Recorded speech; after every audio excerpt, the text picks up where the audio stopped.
하나님의 말씀 마태복음 22장 23절부터 32절의 말씀을 같이 보겠습니다. 부활이 없다 하는 사두개인들이 그날 예수께 와서 물어 이르되 선생님이여 모세가 일렀으되 사람이 만일 자식이 없이 죽으면 그 동생이 그 아내에게 장가들어 형을 위하여 상속자를 세울지니라 하였나이다. 우리 중에 칠형제가 있었는데 마디가 장가들었다가 죽어 상속자가 없으므로 그 아내를 그 동생에게 물려주고 그 둘째와 셋째로 일곱째까지 그렇게 하다가 최후에 그 여자도 죽었나이다. 그런즉 그들이 다 그를 취하였으니 부활 때 일곱 중에 누구의 아내가 되리이까? 예수께서 대답하여 이르시되 너희가 성경도 하나님의 능력도 알지 못하는 거로 오해하였도다. 부활 때에는 장가도 아니가고 시집도 아니가고 하늘에 있는 천사들과 같으니라. 죽은 자의 부활을 논할진대 하나님이 너희에게 말씀하신 바 나는 아브라함의 하나님이요 이삭의 하나님이요 야곱의 하나님이로라 하신 것을 읽어보지 못하였느냐? 하나님은 죽은 자의 하나님이 아니요 살아있는 자의 하나님이니라 하시니. 아멘. 사랑하는 성도님들을 이렇게 영상으로 뵙게 돼서 감사합니다. 코로나 때문에 현장 예배가 못 되지만 그래도 예배는 계속되고 하나님의 은혜는 계속될 줄 믿습니다. 여러분들에게도 또 여러분들의 가정에도 하나님의 은혜와 성령이 충만하게 주의 이름으로 축원합니다. 저는 환절기 때만 되면 편도가 잘 부어서 목이 잘 아픕니다. 그러면 집사람은 말하죠. 병원 좀 가라고. 그런데 이상하게 병원 가는 것이 싫어서 안 가고 참다 못 참게 되면 그때 병원을 갑니다. 빨리 갔으면 그만큼 빨리 나았을 텐데 미련하게 고생은 고생대로 하고 병원에 갑니다. 그런데 저만 그런 것이 아니라 보통 남자들이 다 병원에 가기 싫어한다라고 합니다. 특히 나이 들면 더 그런다고 하죠. 병원 가는 것 자체가 귀찮아서일 수도 있고 또 가족들에게나 사람들에게 아빠는 강해야 하는데 혹 약해 보일까봐 그럴 수도 있고 또 병원에 갔다가 괜히 어디 이상이 있다고 하는 소리를 들을까봐 겁이 나서일 수도 있습니다. 어쨌든 어리석은 사람들은요 작은 병일 때 치료할 수 있는 것을 병원 가는 것이 싫어서 두려워서 병을 키우는 잘못을 범합니다. 그러나 지혜로운 사람은 조금만 아파도 병원에 가 조기에 병을 치료하는 사람이죠. 한자 성어 중에 토붕화해라는 말이 있습니다. 흙이 붕괴되고 기와가 깨지는 것처럼 사물이 수습할 수 없을 정도로 철저히 파괴된 상태를 말합니다. 여러분, 흙으로 만들어진 우리 몸이 토붕화해되기 전에 조금만 이상이 있으면 병원에 가서 고치시기 바랍니다. 그런데 이것은 영적으로도 마찬가지입니다. 기회가 영원히 주어지는 것이 아닙니다. 기회가 있을 때 주님을 만나고 우리 몸과 영혼이 토붕화되기 전에 주님 앞에 나와야 됩니다. 회개할 수 있을 때 주님 앞에 돌아와야 할 줄 믿으시길 바랍니다. 이런 맥락에서 오늘 말씀에 등장하는 사두개인들은 참으로 미련한 사람들이었습니다. 하나같이 토붕화될 때까지 주님을 온전히 만나지 못하고 시기하고 질투하고 서로 다투다가 망했습니다. 오늘 우리는 이런 사람들을 보면서 우리 자신들을 돌아볼 수 있어야 합니다. 혹시 우리도 미련해서 돌이킬 수 있을 때 돌이키지 못하고 돌이킬 수 없을 때까지 병을 키우고 있는 어리석은 자가 아닌지 돌아봐야 합니다. 오늘 말씀 23절은 이렇게 시작하죠. 부활이 없다 하는 사두개인들이. 이처럼 사두개인들은 부활을 믿지 않았습니다. 예수님 당시 사두개인들은 헬라와 로마의 세력과 결탁하여 온갖 부귀 영화를 누리던 기득권의 사람들이었습니다. 이 땅에서 누리는 것이 얼마나 행복하고 좋았던지 그들은 영적인 것을 믿지 않았습니다. 부활도 천사도 믿지 않고 오직 눈에 보이는 것을 즐기고 누리며 그런 기득권을 빼앗기지 않으려고만 애를 썼습니다. 그런데 사람들이 이렇게 현실적인 부유함에 취하기 시작하면 영적인 세계가 보이지 않게 됩니다. 부활을 믿지 않는 사두개인들은 부활에 대한 소망이나 영생에 대한 기대감이 전혀 없었습니다. 그저 오늘의 쾌락을 즐기며 살기에 바빴습니다. 그래서 하나님 나라와 영생에 대한 말씀을 선포하는 예수님에게 말도 안 되는 비유를 들이대며 논쟁하고 말꼬리를 잡아 해하려 했던 것입니다. 가만히 보면 영적으로 죽어있는 사람일수록 논쟁하는 것을 좋아합니다. 아무것도 아닌 것을 가지고 자꾸 따지고 소모적인 논쟁을 하려고 하죠. 교회도 마찬가지입니다. 영적인 침체된 교회일수록 아무것도 아닌 문제를 가지고 서로 다투고 싸우느라 시간을 보냅니다. 1453년 콘스탄티노플에서 황당한 논쟁이 벌어졌습니다. 세례를 베풀 때 떠놓은 이 성수에 파리가 한 마리 빠졌습니다. 그런데 그것을 가지고 파리 때문에 성수가 오염되었으니 물을 버려야 된다라는 성수 오염파와 거룩한 성수에 파리가 빠졌으니 파리가 성화되었다며 물을 버리지 말아야 된다라는 파리 성화파로 나뉘어서 오랜 시간 서로 치열하게 싸우다가 그만 회교들의 침공을 받고 망하게 되고 말았습니다. 여러분, 혹시 우리도 이런 황당하기 그지없는 웃기지도 않는 일을 가지고 소모적인 논쟁을 벌이느라고 시간을 보내고 있지 않습니까? 우리는 그렇지 않았으면 좋겠습니다. 그렇다면 우리가 이런 사두개인들과 같은 소모적인 논쟁을 피하기 위해선 어떻게 해야 될까요? 간단합니다. 살아서 역사하시는 하나님을 경외할 수 있어야 합니다.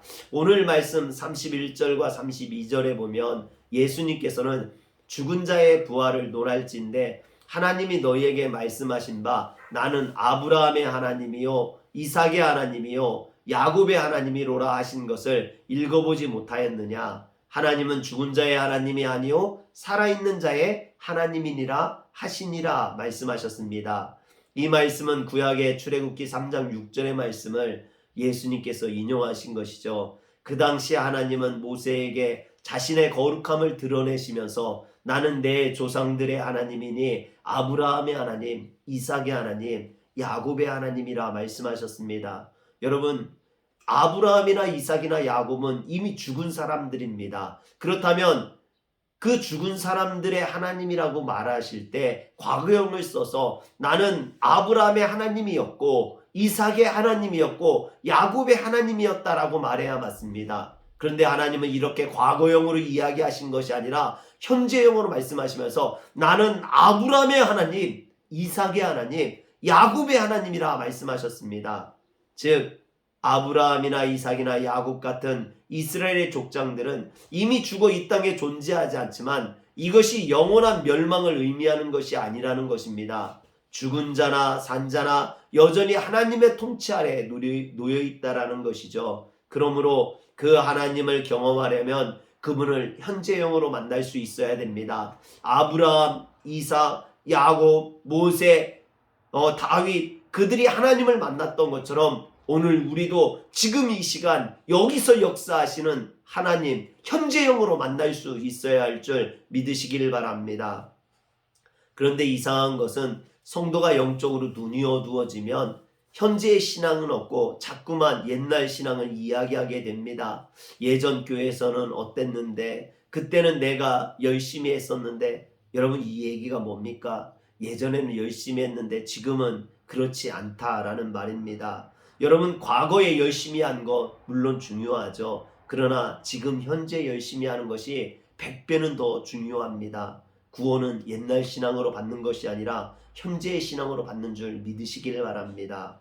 또 한 가지 영적으로 어두워져 과거에 빠져있는 사람들의 특징을 보면 교회에서 사두개인처럼 자꾸만 종교적인 논쟁을 한다라는 것입니다. 결국 그들의 무의미한 논쟁은 교회를 분열하게 만들고 성도들에게 상처를 주어서 떠나가게 만듭니다. 권영경 교수가 쓴 내가 읽는 것을 깨닫느냐라는 책에 보면 누가복음 24장에 나오는 엠마오로 가던 두 제자들의 이야기를 합니다. 예수님의 십자가 죽음 이후 예수님의 부활을 믿지 못했던 두 제자가 엠마오로 가고 있었습니다. 그때 부활하신 예수님께서 그들을 만나 주셨습니다. 그런데 불행하게도 그들은 예수님을 알아보지 못했죠. 그들은 영안이 어두워져서 주님을 알아보지 못했던 것입니다. 그때 예수님께서 그들의 논쟁에 끼어들으셔서 물으십니다. 누가복음 24장 17절에 보면 너희가 길 가면서 서로 주고받고 하는 이야기가 무엇이냐. 그러자 글로바라 하는 제자가 예수님인 줄 모르고 예수님에게 면박을 줍니다. 당신이 예루살렘에 체류하면서 요즘 거기서 된 일을 혼자만 알지 못하느냐라고 하죠. 그런데 이것을 통해서 지금 엠마오로 가던 제자들의 논쟁의 주제가 무엇이었는지를 알 수 있습니다. 그들은 예수님의 십자가 사건과 부활을 이야기하고 있었던 것입니다. 그러자 예수님께서는 그들에게 묻습니다. 이 사건이 무슨 일이냐? 그러자 제자들은 누가복음 24장 19절과 20절에 보면 나사렛 예수의 일이니 그는 하나님과 모든 백성 앞에서 말과 일에 능하신 선지자이거늘 우리 대제사장들과 관리인들이 사형 판결에 넘겨주어 십자가에 못 박았느니라 했습니다. 그런데 여러분, 마태복음 16장에서 예수님께서 제자들에게 너희들은 나를 누구라 하느냐 물으셨을 때 베드로가 뭐라고 고백했습니까? 여러분들 기억하십니까? 마태복음 16장 16절에 보면 주는 그리스도시요 살아계신 하나님의 아들이시니라 고백했습니다. 이처럼 베드로는 주님을 그리스도요 살아계신 하나님이라고 고백했습니다. 그런데 오늘 제자들은 뭐라고 이야기합니까? 19절에 보니까 그는 하나님과 모든 백성 앞에서 말과 일에 능하신 선지자이거늘. 여러분, 그리스도라고 고백했던 제자들이 어쩌다가 이렇게 예수님을 선지자라고 고백하게 되었습니까? 왜 이렇게 되었습니까? 무엇이 문제입니까? 누가복음 24장 20절에 보면 그 이유를 알 수 있습니다. 우리 대제사장들과 관리들이 사형 판결에 넘겨주어 십자가에 못 박았느니라. 여기서 제자들은 사형, 십자가, 죽음 이런 부정적인 의미의 말들을 하고 있습니다. 이런 부정적인 환경과 상황 이런 것들이 그들의 영의 눈을 가려서 예수 그리스도를 선지자로 고백하게 했던 겁니다. 그런데 이처럼 영안이 닫혀 주님에 대해 잘못 고백하는 경우는 두 가지 경우를 볼 수 있습니다. 첫 번째는 오늘 마태복음 22장에 나오는 사두개인들처럼 현실적으로 너무 부유한 나머지 이 땅의 취해 영안이 어두워져 주님을 보지 못하고 자기 힘과 능력으로 살아가려 하는 사람들입니다. 이런 사람들은 예수님은 없다라고 하죠. 교회를 혹세무민하는 종교로 매도해서 교회를 핍박하게 됩니다. 두 번째는 하는 일이 너무 잘 안 되고 어려움 가운데 있을 때 하나님이 도와주시지도 않고 침묵하시는 것을 하나님이 무능해서 또는 아예 하나님이 없다라고 생각하는 사람들입니다. 이런 사람들은 엠마오로 가는 제자들처럼 그리스도를 그저 무능한 선지자 중에 한 사람이라고 매도합니다. 그런데 여기서 중요한 것은 십자가라는 현실에 함몰되어 영안이 열리지 못한 채 주님을 잘못 고백하고 있는 이 두 제자들에게 주님께서 누가복음 24장 25절에 이렇게 말씀하셨습니다. 이르시되 미련하고 선지자들이 말한 모든 것을 마음에 더디 믿는 자들이여. 여러분, 예수님은 두 제자의 믿음이 없음을 나무라시고 하나님의 말씀에 대한 무지를 책망하고 있습니다. 우리 같으면 엠마오로 가는 제자들에게 뭐라 말하겠습니까? 여러분, 저 같으면요, 너희는 무덤이 비어있다라는 여인들의 말도 듣지 못했느냐? 왜 그 무덤에 가보지 않았느냐라고 책망했을 겁니다. 그러나 예수님께서는 그렇게 책망하지 않았습니다. 단지 성경에 대한 무지를 책망하시고 성경 말씀에 대해서 그들에게 설명해 주셨습니다. 27절에 보면 이에 모세와 모든 선지자들의 글로 시작해서 모든 성경에 쓴 바 자기에 관한 것을 자세히 설명하시느니라 했습니다. 저는 오늘 말씀을 보면서 우리가 얻을 수 있는 신앙의 교훈을 두 가지라고 생각을 했습니다. 첫 번째는 우리가 영적 무지에서 벗어나려면 살아계신 하나님을 경험해야 한다라는 것입니다.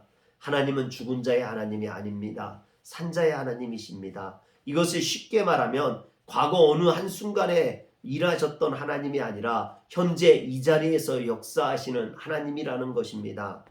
천사가 요셉에게 현몽하여서 예수님의 나심을 예언할 때 마태복음 1장 21절에서 23절에 보면 그 이름을 예수라 하라 했습니다. 또 임마누엘이라 했죠. 그의 이름을 임마누엘이라 하리라 했습니다. 이를 번역한즉 하나님이 우리와 함께 계시다 함이라 했죠. 여기에서 예수라는 이름은요, 자기 백성을 그들의 죄에서 구원해 주실 자라는 뜻을 갖고 있습니다. 그렇다면 임마누엘은 무슨 뜻일까요? 하나님이 우리와 함께 계신다라는 뜻입니다. 그런데 권영경 교수는 우리는 두 가지 이름, 즉 예수와 임마누엘 중에서 예수라는 이름에 치우쳐 있다라고 합니다. 그러다 보니 오늘 우리와 함께 하시는 임마누엘의 하나님을 망각하고 산다라는 것이죠. 여러분, 성탄절이 임마누엘의 밤이라고 이야기합니다. 성탄절의 진정한 의미가 뭡니까? 예수께서 빨간 망토를 두르고 인간들의 범접할 수 없는 놀라운 신의 모습으로 천둥 번개를 동원하시면서 하늘에서 내려온 날, 그런 날입니까? 아니죠. 죄 많은 인간들을 구원하기 위해 능력의 신의 모습이 아니라, 화려하고 웅장한 왕궁이 아니라 베들레헴 마구간에 연약하게 짝이 없는 아기의 모습으로 오셨습니다. 그것을 죄 많고 초라한 우리와 함께 하시고자 하는 하나님의 은혜셨던 것입니다. 이것이 임마누엘이고 우리와 함께 하고자 하는 하나님의 방법이십니다. 그런데 주님이 우리와 이렇게 함께 하심은 우리가 살아가야 하는 이 세상이 악하고 위험함을 아시기 때문입니다. 그래서 예수님께서는 제자들을 파송하시면서도 마태복음 10장 16절에 보니까 보라, 내가 너희를 보냄이 양을 이리 가운데 보냄과 같도다. 그러므로 너희는 뱀같이 지혜롭고 비둘기같이 순결하라 하셨습니다. 그래서 바울은 복음을 전하다가 고난을 당할 때 내가 너희를 홀로 내버려 두지 않고 너희와 함께 하겠다라는 주님의 말씀을 생각했습니다. 저도 목회를 하다 보면 가끔씩 마음이 힘들고 어려울 때가 있습니다. 그럴 때마다 주님의 말씀을 듣습니다. 내가 얼마나 힘든지 내가 다 안다. 내가 얼마나 연약한지 내가 다 안다. 그래서 내가 너와 함께 해주마. 내가 너를 지키고 보호해주마. 이런 주님의 말씀을 들으면 위로가 되고 힘이 됩니다. 이런 엠마오의 하나님을 경험할 수 있으면 여러분, 우리의 신앙은 날마다 풍요로워지게 됩니다. 그러나 이런 엠마오의 하나님을 경험하지 못하면 우리의 신앙은 메말라 버리게 됩니다. 한낱 이론이나 따지고 논쟁이나 하는 죽은 신앙이 되고 맙니다. 그래서 우리는 날마다 살아계신 하나님을 경험할 수 있어야 됩니다. 그래야 여러분들의 신앙이 살 수 있는 줄 믿으시길 바랍니다. 둘째로, 우리가 살아계신 하나님을 경험하는 것이 이토록 중요한데, 살아계신 하나님을 경험하기 위해서는 성경 말씀을 가까이 해야 합니다. 예수님은 엠마오로 향하는 두 제자에게 예수님의 빈무덤을 확인하지 않은 것을 꾸짖지 아니하셨습니다. 갈릴리로 가겠다는 제자들을 따라가지 않은 것을 책망하지 아니하셨습니다. 예수님이 책망하셨던 것은 성경에 대한 무지였습니다. 이런 말씀에 대한 무지가 부활하신 예수님을 등지고 그들을 엠마오로 가게 했던 것이기 때문입니다. 그래서 저는 오늘 말씀에서 중요한 것을 깨닫습니다. 우리 생각에는 주님의 못자국난 손을 보면 우리의 믿음이 충만할 것 같고, 부활하신 예수님의 빈무덤을 보기만 하면 우리 신앙이 금방 자랄 것 같은데 그렇지 않다라는 것입니다. 성경에 대한 무지, 말씀에 대한 무지가 우리의 신앙을 자라지 못하게 하고 우리를 잘못된 길로 가게 합니다. 그래서 29절에 보니 예수님께서 뭐라고 하십니까? 너희가 성경도 하나님의 능력도 알지 못하는 고로 오해하였도다. 결국 우리가 하나님의 말씀의 능력을 알지 못하는 것은 말씀에 무지하기 때문이라는 것입니다. 말씀에 무지하다 보니 현재 살아서 역사하시는 하나님의 능력을 제대로 경험하지 못하는 것입니다. 저는 우리 화려한 교회가 많은 기적이 일어났으면 좋겠습니다. 귀신이 떠나가고 병이 낫고 죽은 사람이 살아나는 이런 놀라운 하나님의 역사가 우리 화려한 교회에서 일어나길 소원합니다. 그런데 이런 기적이 일어나기 전에 반드시 선행되어야 될 일이 있습니다. 그것은 바로 말씀에 대한 회복입니다. 아무리 귀신이 떠나가는 기적이 일어났다 할지라도 말씀으로 바로 서 있지 않으면 소용이 없습니다. 쫓겨났던 귀신도 더 많은 귀신을 데리고 다시 들어오게 되기 때문입니다. 그래서 오늘날 잘못되는 목회자나 교회들을 보면 어려움 당하는 교회들이 하나같이 바로 말씀에 서 있지 못하기 때문에 서로 분쟁하고 다투고 말싸움하느라 힘을 소비하고 낭비합니다. 여러분, 그래서 저는 우리 화련교회가 말씀 회복 운동을 했으면 좋겠습니다. 말씀을 읽고 또 그 말씀을 묵상하는 시간을 가지시기 바랍니다. 작년 사순절 기간에 시편을 썼던 것처럼, 그래서 은혜 받았던 것처럼 이번 사순절 기간에는 마태복음에 도전해 보시기 바랍니다. 말씀을 가까이 하고 그것을 쓰면서 여러분들이 더욱더 영적으로 성숙해져가는 그런 시간이 되시기 바랍니다.